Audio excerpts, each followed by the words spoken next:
He will talk to us about the digital technological developments in Greece and digital agenda for Europe seen from Greece.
Good afternoon. Dear friends, my name is Anastasios Zigas, and I am the president of SEPE, the Federation of the Hellenic ICT Enterprises, and also I am president of Technopolis of Thessaloniki, which is the first and the biggest ICT park in Greece.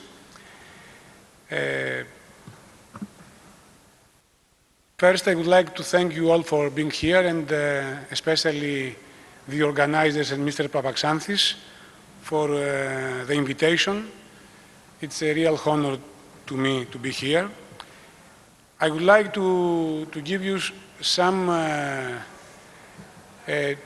a view about three things. My presentation has three parts. The first part is about the Federation.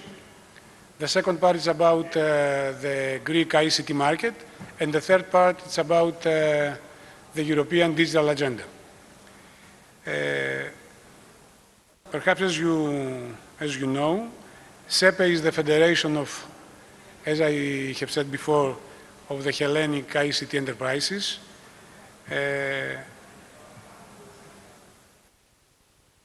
And it was founded in 1995 in Athens. It was the first ICT association in Greece, and after 16 years of dynamic presence, now we have in our member list 15 global technology leaders, 33 companies listed in the Athens Stock Exchange, and our members produce the 95% of the market turnover, employing more than 100,000 employees, 100,000 employees all over Greece. In a few words, SEPE operates as an institutional interlocutor vis-à-vis the Greek government, the European Commission, and other bodies of influence regarding the development of ICT in Greece. In other words, we in SEPE strongly believe that the ICT sector can be for Greece, especially this time, you know, this crisis time, can be a strategic industry, as for the moment is the tourism and the shipping industry, and perhaps the culture, because only this cluster, this industry, can help Greece to transform itself and to go to a more competitive phase. Our goals. Having this vision in mind, I mean the vision of producing a strategic industry also for Greece, but also for the region. Our goals are the rise of public awareness on the importance of ICT and the transition to an information society for all and everywhere. Second, the development of a productive institutional framework and the coordination of investment initiatives. And third, the representation and the promotion of the interests and the views of Greek ICT enterprises. But in order to do all these ambitious things, you know better than me that you have to be international. So SEPE represents its members in the global ICT community, actively participating as a member in the most prestigious international association as Digital Europe and WITSA. Now some figures about ICT market. You have to know that in Greece there is a very strong industry which try for the moment to help the country to be transformed. Some figures of this market you can see in the slide. We are talking about 8 billion euros the market value, 18.6 billion euro the market turnover. We are talking about 5,000 enterprises in all the country, employing more than 230 million employees in the whole industry. And the ICT market is participating to the gross domestic product by a 4.3%.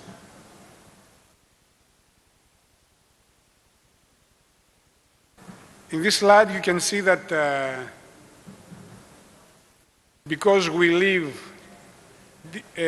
hard days in Greece, I mean we are in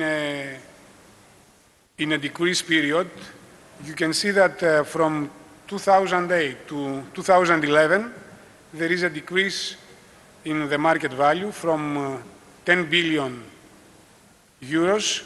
We are now in about 8 billion euros.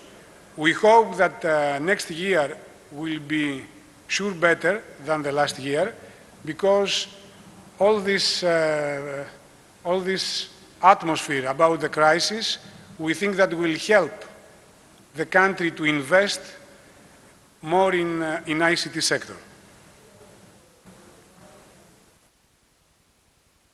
Here we can see the same numbers. You can see also that there is a decrease the last year in the market value.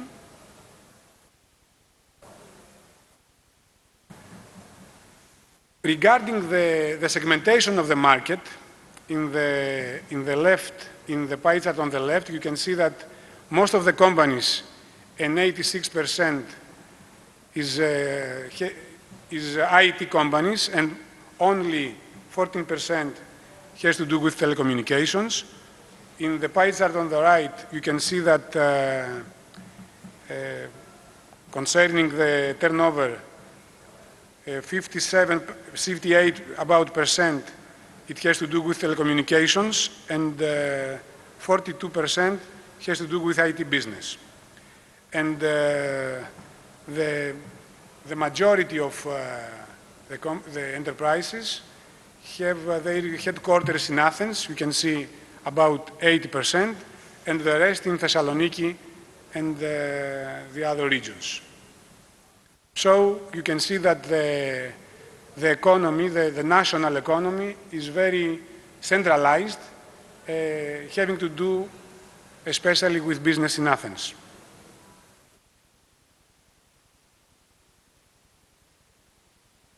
Here we can see that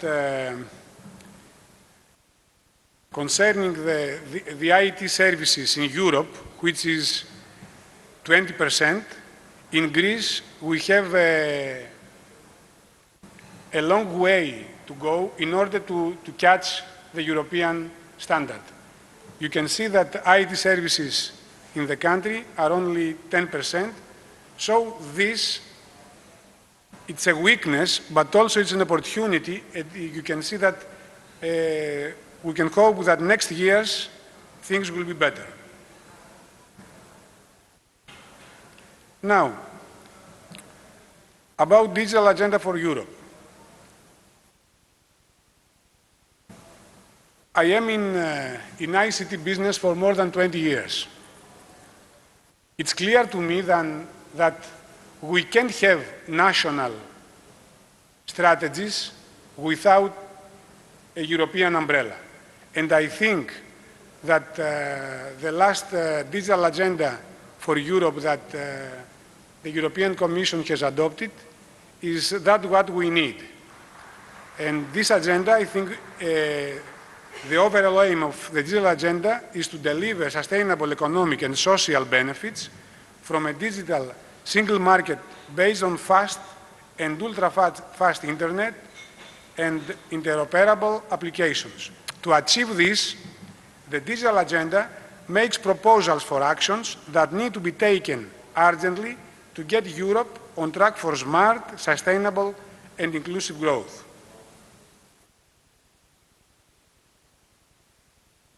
When we are talking about this agenda, we are talking about 7 pillars. The first one is the digital single market. That means that there are too many barriers that still block the free flow of online services and entertainment across national borders. So the digital agenda will update EU single market rules for the digital era. The second pillar, it has to do with interoperability and standards. We all know that internet is a great example of interoperability. That means numerous devices and applications working together anywhere in the world. Europe must ensure that new IT devices, applications, data repositories, and services interact seamlessly anywhere, just like the internet.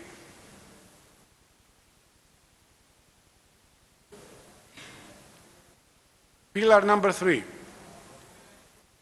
It's clear that there is a lack of trust and security. Only 12% of European web users feel completely safe making online transactions. The digital agenda proposes a number of practical solutions, including a coordinated European response to cyber attacks and reinforced rules on personal data protection. Here, I can give a number. In Scandinavian countries, the percentage of e-banking usage is 80%. In Greece, the percentage is less than 30%. So you can see what lack of trust and security there is. Pillar number 4, we need very fast internet. New services such as high-definition television or video conferencing need much faster internet access than generally available in Europe. In order to be competitive with Asian businesses, the digital agenda aims to turn this ambition into reality by stimulating investments and proposing a comprehensive radio spectrum plan.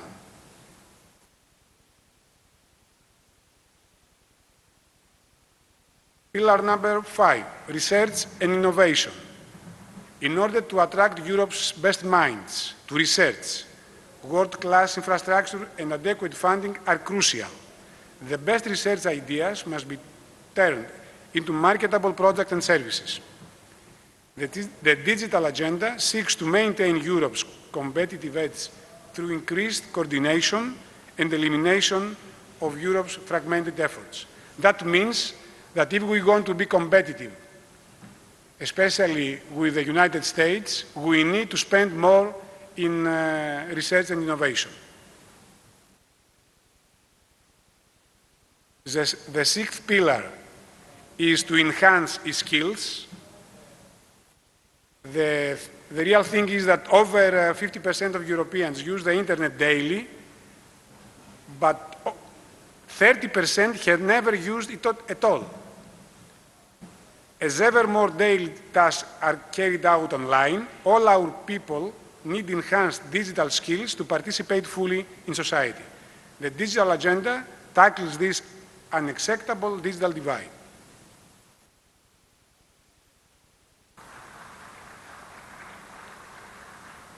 And the last but not least pillar, number 7, seems that digital technologies have enormous potential to benefit our everyday lives and tackle social challenges.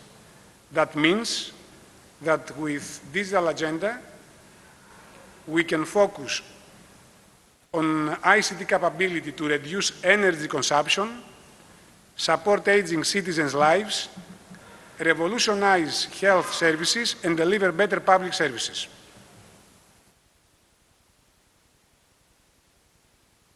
But for all that, this agenda must be international, because Europe needs to be the global leader.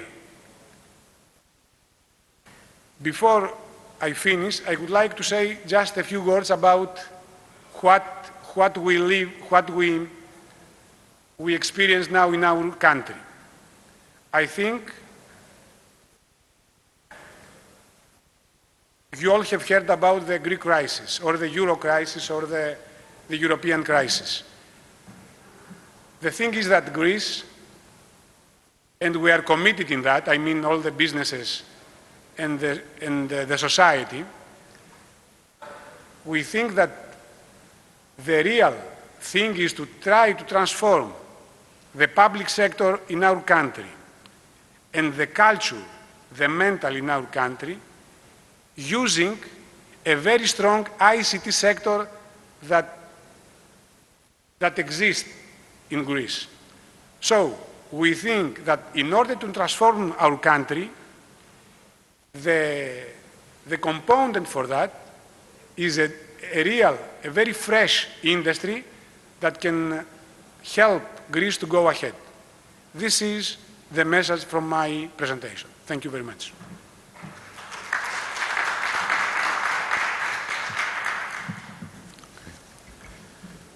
We maybe have the time for one question.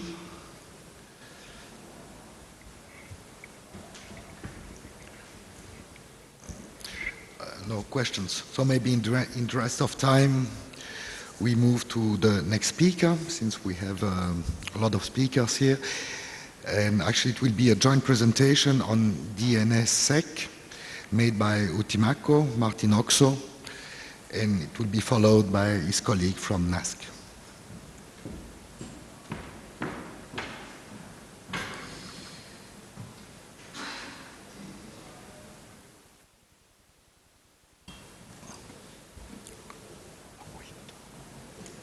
Okay, good evening, everybody.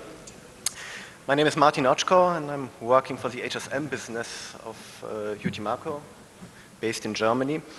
And today I would like to talk about the security of an, let's say, everyday technology we use almost every day without thinking about it. And in fact, it's to talk about the DNS, the domain name service running the internet. And maybe you will ask yourself, so what Utimaco, and vendor of HSM modules, has to do with DNS or with the DNSSEC technology? And in fact, there is a small area of applications which we have in common, but in fact, you can imagine that this is not our core business, and that's the reason why I'm quite happy to have a real expert on that area on my side.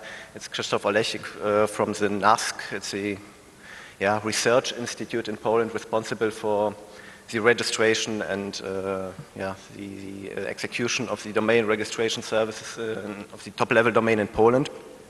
And he will do the second part of the presentation, focusing on the secure implementation of the DNSSEC. First of all, a short motivation on DNS itself, what it is and how it works. The DNS is actually some kind of a phone book for the internet, and you can imagine if you browse to a website, usually using the URL, entering the URL, and browsing to the site you would like to. And also the internet is running the IP protocol. The DNS brings you a simplification to the usage of the internet because you have not to remember the thousands of the IP addresses of your favorite websites. It is enough to have just the URL, or the unique name of the website, which is much easier to remember as the IP address of that website.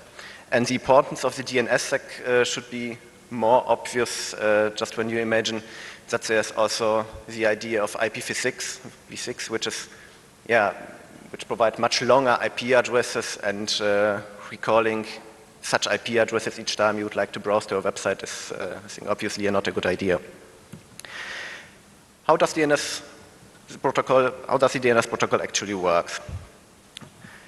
Just as an explanation in a few seconds. Imagine you have a scenario with a client, so it's your PC machine standing on your desk. You have a DNS resolver. It's a machine running by your ESP, your internet provider, and there are some DNS servers